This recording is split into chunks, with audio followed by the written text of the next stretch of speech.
नमस्कार, आप देख रहे हैं द क्रेडिबल न्यूज। मैं हूं शालिनी।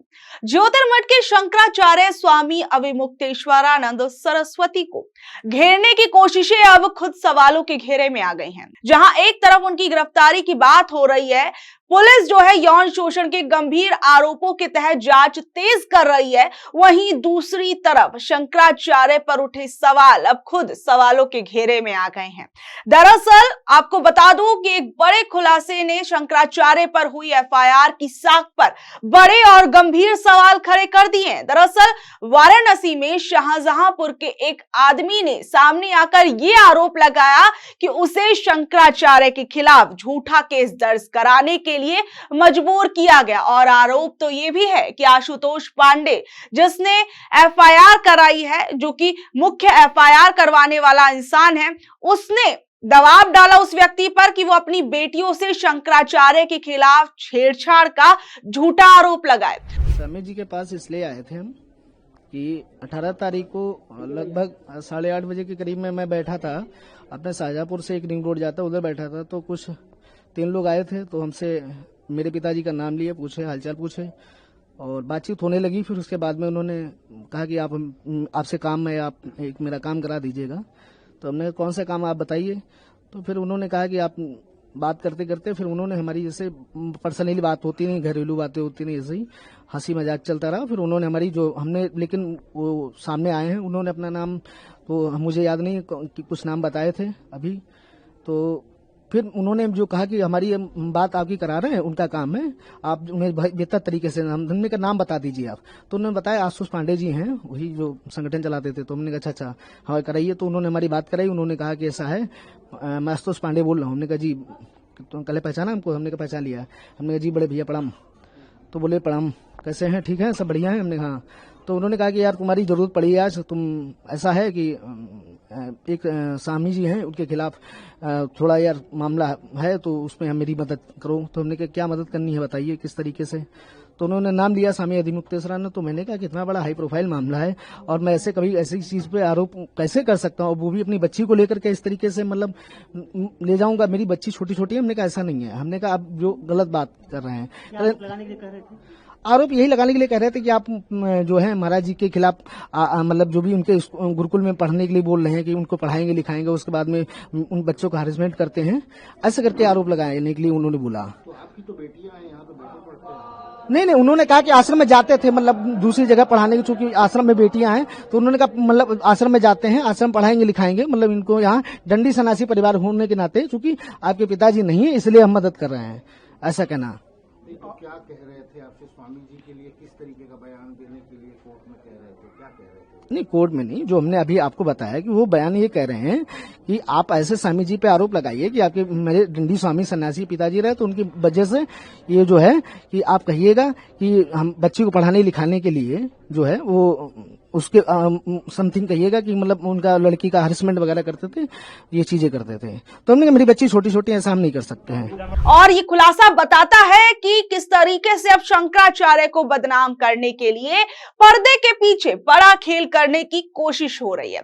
वहीं गिरफ्तारी की खबरों के बीच शंकराचार्य अब सीना ठोक कर कह रहे हैं कि मैं भागने वाला नहीं हूं, और उन्होंने साफ कहा कि वो पुलिस की जांच का सामना करेंगे। और यहां तक कि शंकराचार्य ने यह तक कह दिया कि वो छात्र जिन्होंने आरोप लगाया वो तो मेरे हैं ही नहीं, जिन बच्चों के शोषण का आरोप लगा है वो उनके गुरुकुल के ही नहीं है। वहीं उन्होंने कहा कि यूपी पुलिस पर उन्हें भरोसा ही नहीं है। शंकराचार्य ने यह कहा है कि जांच किसी ऐसे राज्य की पुलिस करे जहां भाजपा की सरकार ना हो, ताकि सच सामने आ सके। वहीं दूसरी ओर जहां अब शंकराचार्य पर लगे आरोपों की हर तरफ बात हो रही है, तो उसमें से मैं आपको एक वाकया बताती हूँ। दरअसल आश्रम में, जो शंकराचार्य का आश्रम है, वहां पर एक महिला भक्त जो उन पर आरोप लगे हैं, उसको सुनकर बहुत ज्यादा रोने लगी, फूट फूट कर रोने लगी। तो शंकराचार्य ने बड़े ही शांत भाव से उसे समझाया, उस औरत को कहा कि रोना तब जब तुम्हारा गुरु सच में गड़बड़ निकले।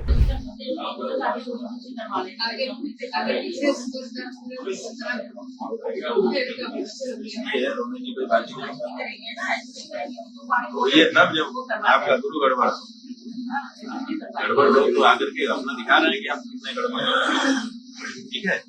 हाँ बिल्कुल, एकदम बताइए। आपका गुरु जो है इतना अच्छा नहीं है। देखिए, जहां एक तरफ शंकराचार्य बड़े कॉन्फिडेंस के साथ कह रहे हैं कि जो उन पर आरोप लगाए गए हैं वो कहीं ना कहीं राजनीतिक आरोप है और उन्हें फंसाने की साजिश है, वहीं दूसरी ओर मैं आपको बता दूं कि जो पुलिस की टीमें हैं वाराणसी और हरदोई में अब डेरा डाले हुए हैं, लेकिन झूठे गवाह तैयार करने के खुलासे ने इस पूरे केस को कानूनी कार्रवाई से ज्यादा राजनीतिक साजिश की तरफ मोड़ दिया है। शंकराचार्य क्या कुछ कह रहे हैं, उन पर जो आरोप लग रहे हैं, जरा उन्हें भी सुनिए। ऐसा है कि शाहजहांपुर से एक परिवार आज हमारे पास आया। उन्होंने एक पत्र हमको दिया, हमने उसको पढ़ा। उन्होंने हमारे पूछने पर बताया कि आशुतोष महाराज नाम के व्यक्ति ने हमें ये कहा कि तुम्हारे माइनर बच्चियां हैं, उनका नाम लेकर के अभिमुक्तेश्वरानंद के ऊपर आरोप मढ़ दो, हम तुमको बच्चियों के विवाह आदि के लिए पर्याप्त धन उपलब्ध करा देंगे, कोई तकलीफ नहीं होने देंगे। और जब हमने ये कह करके मना कर दिया कि हमारे परिवार में पहले दंडी सन्यासी हो चुके हैं, हम लोग परंपरागत लोग हैं, ये हम नहीं कर पाएंगे, महाराज को हम जानते भी नहीं है, कभी मिले भी नहीं है, और उनके लिए इस तरह का आरोप हम नहीं लगा पाएंगे। तो उन्होंने धमकी दी कि फिर देख लेना, अपने आप को बचा के रखना। तो ये गंभीर बात है कि इस तरह से लोगों को प्रलोभन दिए करके या धमका करके हमारे विरुद्ध खड़ा करने का प्रयास चल रहा है, जिसका पता चलता है। महाराज जी, क्या लग रहा है, जैसे एक के बाद बैक टू बैक केस आते जा रहे हैं, अभी ये मामला चल ही रहा है, इस तरह के आरोप लगे, अब लग रहा है क्या कोई चक्रव्यूह रच के इस तरह की कोई प्लानिंग के तहत आपको पूरी तरह से फंसाने की? हाँ, हमको ये इस घटना के बाद जब वो आकर के बता रहे हैं, इससे अनुभव हो रहा है कि ये नीति बन चुकी है संभवतः कि एक के बाद एक इनके ऊपर जाल बुन करके इतना इनको फंसा दो कि उसी में उलझ करके रह जाएं। गौ माता की रक्षा की जो आवाज ये उठा रहे हैं वो बंद हो जाए। और हम पहले से कह रहे थे कि गौ हत्या की बंदी की जो आवाज हम उठा रहे हैं उसको बंद करने के लिए ये सब हो रहा है। अब वो और ज्यादा प्रमाणित होने लगा। महाराज जी, सीडी की भी चर्चा चल रही है। भाई सीडी है तो सार्वजनिक कर दो। कौन सी सीडी है? किसी कैमरे में ताकत नहीं है कि वो दृश्य बना ले। जब दृश्य होता है, जब हमारे जीवन में ऐसा दृश्य ही कभी नहीं बना, तो उसको कौन सा कैमरा रिकॉर्ड कर लेगा?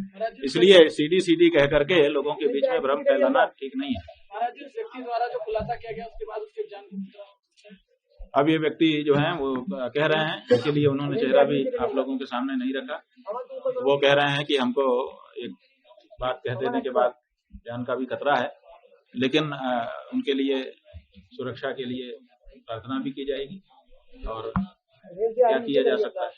महाराज जी, देखिए, सबसे बड़ी बात आप यहां देखिए इस पूरे मामले के अंदर कि क्या शंकराचार्य का सवाल पूछना उनका गुनाह बन गया। आज शंकराचार्य विमुक्तेश्वरानंद के साथ जो कुछ हो रहा है वो कानून की कार्रवाई कम और राजनीतिक बदले की बू ज्यादा दे रहा है। जनता देख रही है कि कहीं ना कहीं ये घेराबंदी तब शुरू हुई जब स्वामी जी ने सत्ता की जी हुजूरी करने से इनकार कर दिया। क्या ये सब इसलिए हो रहा है क्योंकि उन्होंने राम मंदिर के अधूरे उद्घाटन पर सवाल उठाया और बार बार मोदी सरकार से सवाल किए? क्या उन्हें इसलिए निशाना बनाया जा रहा है क्योंकि उन्होंने बीजेपी सरकार के राज में गौ हत्या और बीफ एक्सपोर्ट को लेकर प्रधानमंत्री से सवाल पूछे? आप ये देखिए कि कैसे उन्होंने अभी हाल फिलहाल में योगी आदित्यनाथ पर निशाना साधा, कई जुबानी हमले किए।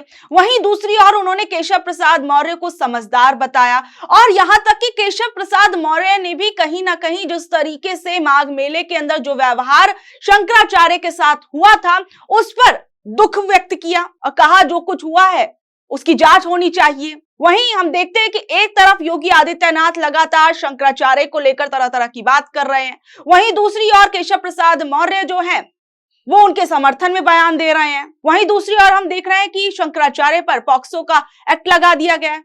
देखिए, वाराणसी में गवाह का ये कहना कि उन्हें झूठा केस करने के लिए मजबूर किया गया, ये कहीं ना कहीं बता रहा है कि दाल में कुछ तो काला है या फिर पूरी की पूरी दाल ही काली है। देखिए, सवाल तो उठेगा कि क्या इस देश के अंदर अब धर्मगुरुओं को भी तभी सम्मान मिलेगा जब तक वो सरकार के सुर में सुर मिलाएंगे? अगर कोई संत गाय शास्त्र धर्म की मर्यादा पर सरकार से सवाल पूछेगा और कहेगा कि आप तो बहुत बड़े धर्म के रक्षक बनते हैं, तो क्यों आपके राज्य में गौ हत्याएं हो रही हैं या फिर क्यों अधूरे मंदिर का निर्माण हो रहा है, तो क्या इन तमाम चीजों के लिए किसी शंकराचार्य को अपराधी बनाकर जेल में डाल दिया जाएगा? और कहीं ना कहीं अब यूपी की राजनीति के अंदर इस कार्रवाई पर कई सवाल उठ रहे हैं कि क्या सरकार को स्वतंत्र विचार नहीं बल्कि अपने समर्थक चाहिए ताकि अपनी वो धर्म वाली राजनीति कर सके, अपना वोट बैंक जोड़ सके? क्या जो झुकेगा नहीं उसे तोड़ने की हर मुमकिन कोशिश की जाएगी? देखिए, अगर वाकई में शंकराचार्य ने कुछ किया है, मैं तो कहती हूँ, तो इसकी पूरी निष्पक्ष जांच होनी चाहिए। लेकिन क्या वाकई में ये जांच निष्पक्ष होगी? क्या अभी जो ये सनसनीखेज बयान सामने आया है उस व्यक्ति का, क्या उसने प्रशासन पर गंभीर सवाल नहीं खड़े कर दिए कि क्या शंकराचार्य को फंसाने की कोशिश हो रही है? अभी हमने देखा था माघ मेले के पूरे प्रकरण के बाद अविमुक्तेश्वरानंद के शंकराचार्य होने पर ही सवाल उठ गए थे। सोचिए कि किस तरीके से एक तरफ हम देखते हैं कि प्रधानमंत्री नरेंद्र मोदी खुद शंकराचार्य का आशीर्वाद लेते हैं, वहीं दूसरी तरफ उन्हीं शंकराचार्य की पदवी पर सवाल उठ जाते हैं। सरकार कोर्ट में क्या कहती है कि अविमुक्तेश्वरानंद जो है वो वैध शंकराचार्य नहीं है। देखिए, सीधे तौर पर सवाल उठेगा कि हकीकत तो ये है कि सरकार को स्वामी जी की पदवी से नहीं, कहीं ना कहीं उनके तीखे सवालों से डर लग रहा है। जब तक वो चुप थे सब ठीक था, लेकिन जैसे ही उन्होंने राम मंदिर के अधूरे उद्घाटन पर उंगली उठाई, गौ हत्या पर सवाल उठाए, वहीं कहीं ना कहीं सरकार इससे असहज हो गई। और अब इस पूरे मामले में जिस तरीके से बयान निकलकर सामने आया, उसने अब और भी इस पूरे मामले में कई सवाल खड़े कर दिए हैं। कल तक ये बात हो रही थी कि शंकराचार्य गिरफ्तार हो सकते हैं, उन पर कई गंभीर धाराएं लग सकती हैं, लेकिन वहीं दूसरी ओर अब ये पूरा का पूरा केस जो है वो उलटता हुआ नजर आ रहा है। लेकिन अब ये देखा जाएगा कि इस पूरी जांच के अंदर क्या कुछ निकल कर आता है। बहरहाल, ऐसी अपडेट से जुड़े रहने के लिए देखते रहिए द क्रेडिबल न्यूज। मैं हूं शालिनी।